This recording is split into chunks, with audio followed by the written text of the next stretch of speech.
Hi folks, once again. Things have changed. Our plans have been turned upside down. We've done the Namakwa Trail, as you've seen. We've done the Richtersveld, as you've seen. And we were able to get through the Richtersveld and cover 98% of everything that was to be seen, thanks to some friends we met en route who befriended us and took us through the whole of the Richtersveld. It's a very barren, dry part of the world in December month, that's all I can say. And extremely rugged, and how some of those things even survive those plants, I have no idea. It's beyond me. Having said all of that, the Namakwa Trail I found a little bit disappointing. Enjoyable, but maybe I was expecting too much from it. Because when you watch various other YouTubers and the content that they have, one realizes that they pick and choose what they put onto their adventure, and obviously the content does not really depict the whole trip as a whole. It was just disappointing for me. I enjoyed it, but it was disappointing. I expected more out of it. Having said that, now since Christmas or whatever, we are on this level 3 lockdown story. Sendling Drift border post is closed. We need a certificate of 3 days old to certify that we don't have COVID. Obviously the doctors don't know how to diagnose it. It's got to be tested with something shoved up your nose, which I'm totally averse to.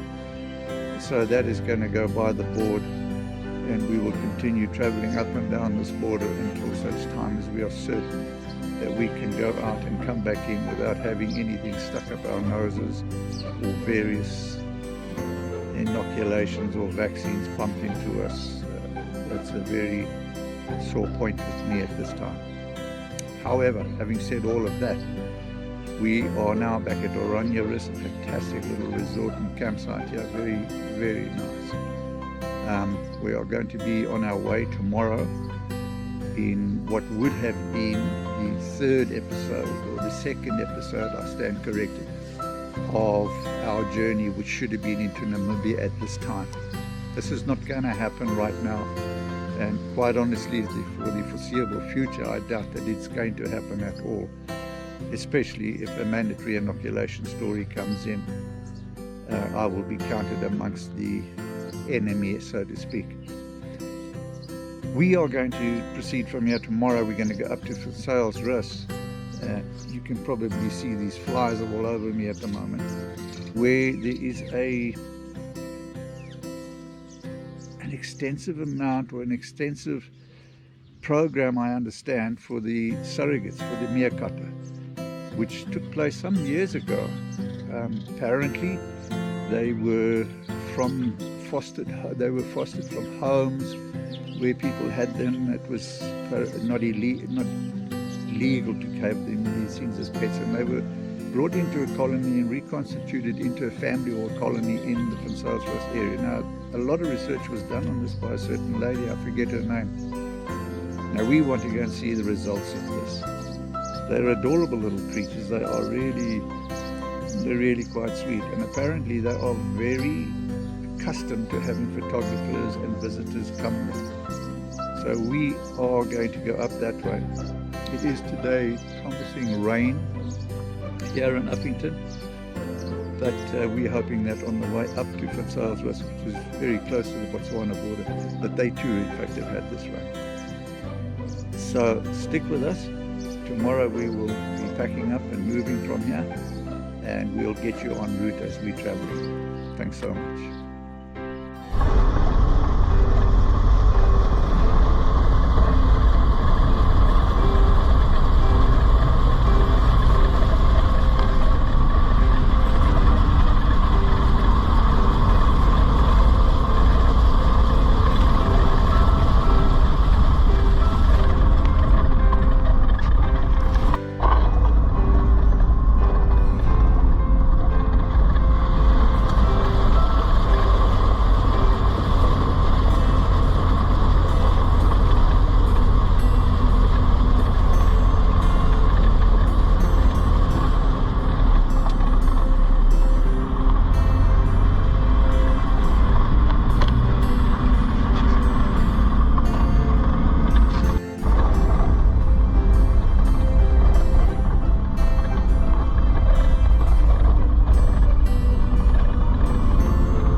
lady.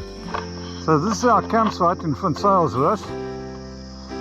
I last saw a camp like this way back in about 1954, 1955, dating myself.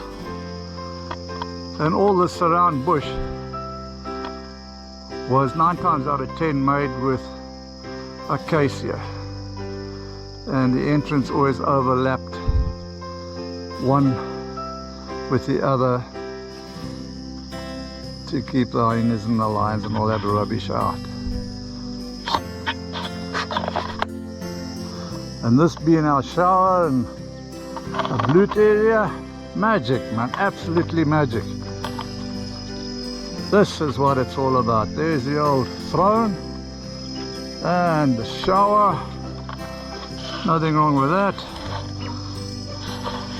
And your view.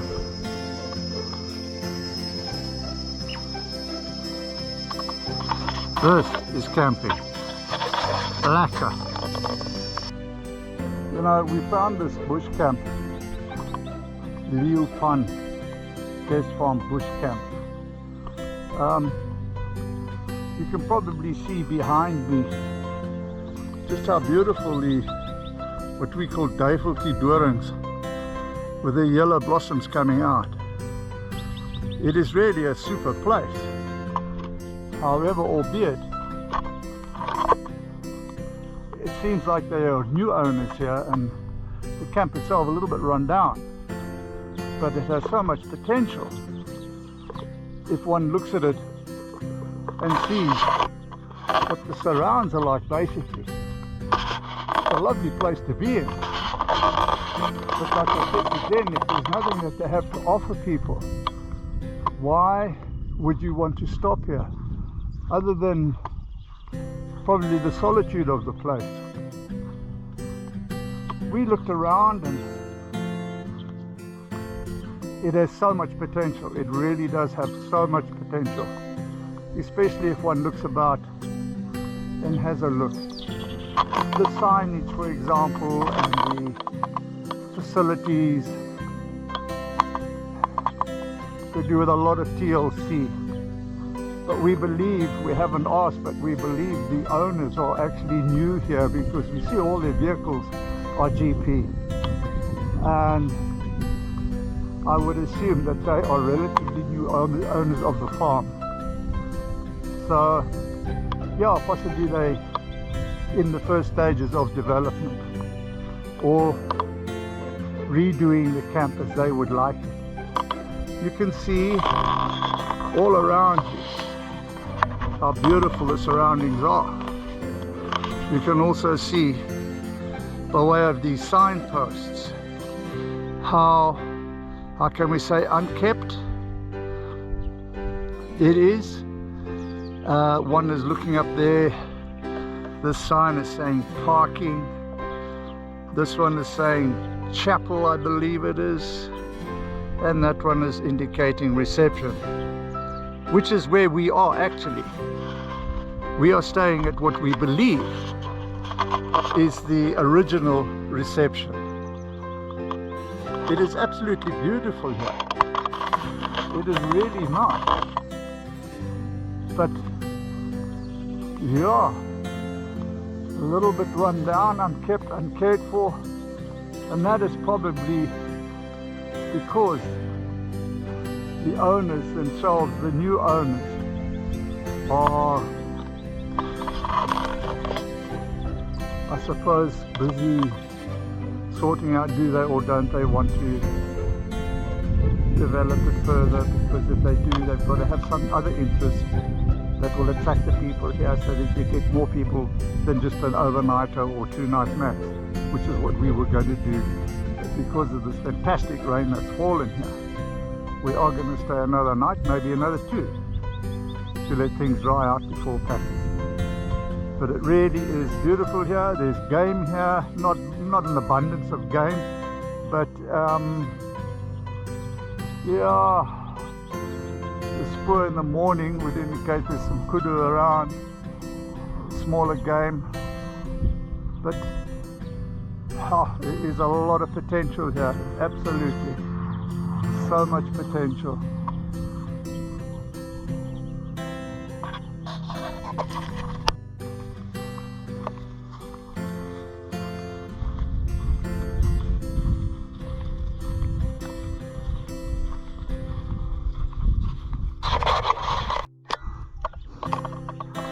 And this, folks, is the chapel. How sad that such a lovely setting can run into such degradation.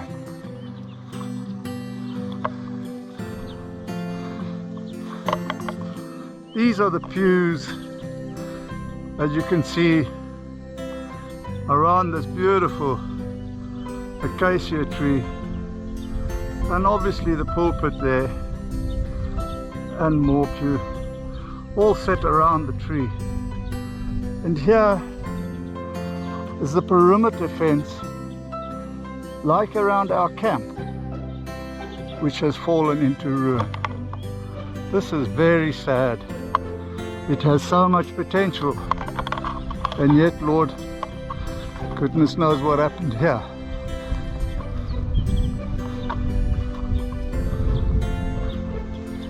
Obviously, they were able to do and use the farm as a venue for weddings, etc.